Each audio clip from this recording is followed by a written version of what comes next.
Newton's laws in Sanskrit, the Vaisheshika surprise.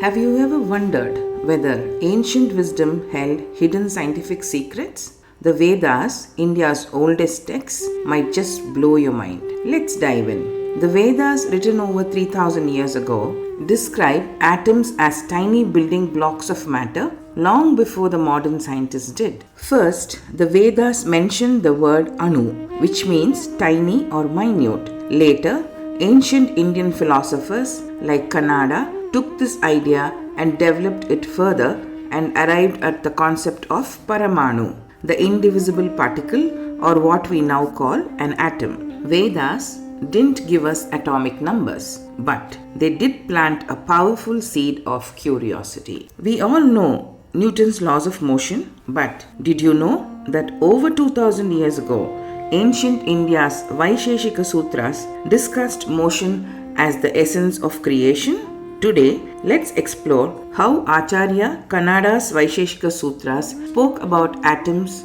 and motion, the idea that echo the laws of motion we learn today. Around the 6th century BCE, Acharya Kannada systematically explored the atomic nature of matter with the Vaisheshika philosophy. He proposed that the universe is made up of tiny, indivisible particles called anu and paramanu. These atoms combine to form everything we see. Motion or karma is what causes these atoms to combine, separate, and transform. Kannada's vision was clear. Without motion, there is no creation. The Vaisheshika Sutra states, Karma samyoga vibhagayoho karanam, which means motion is the cause of conjunction and disjunction. Atoms combine to form matter because of motion. Atoms separate and break apart also because of motion. It's like Newton's first law of motion, which says that an object remains at rest or in uniform motion unless acted upon. Acharya Kannada recognized motion as the force of creation and change long before we had labs or equations to measure it.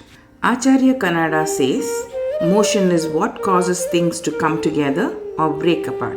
Newton says, if something is already moving or still, it stays that way unless acted upon. Two brilliant minds, separated by centuries, understanding the same fundamental truth. Motion drives the universe from the smallest atom to the largest galaxy. Ancient wisdom, modern validation. The dance of motion continues, connecting past and present in perfect harmony. If you are a science geek who loves hidden history, this one is for you. The Vaisheshika Sutras, written over 2000 years ago, talk about prayatna, effort, as the force that sets things in motion, and how much stuff it has, dravya, which is mass. When prayatna acts on an object, it creates vega or momentum. Sounds familiar? That's strikingly close to Newton's second law, which tells us force equals mass times acceleration. Remember, ancient thinkers were already connecting the dots between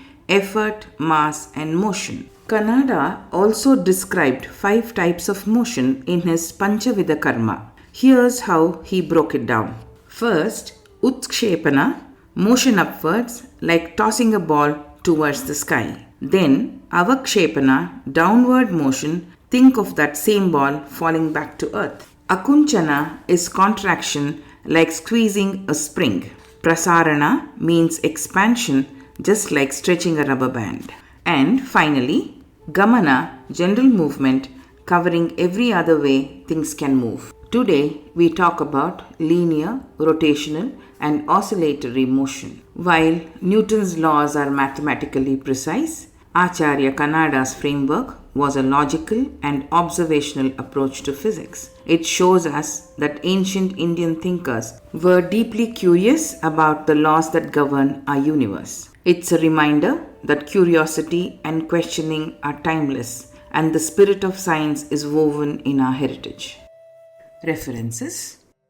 If you found this video fascinating, don't forget to like, share, and subscribe for more explorations into the world's ancient mysteries.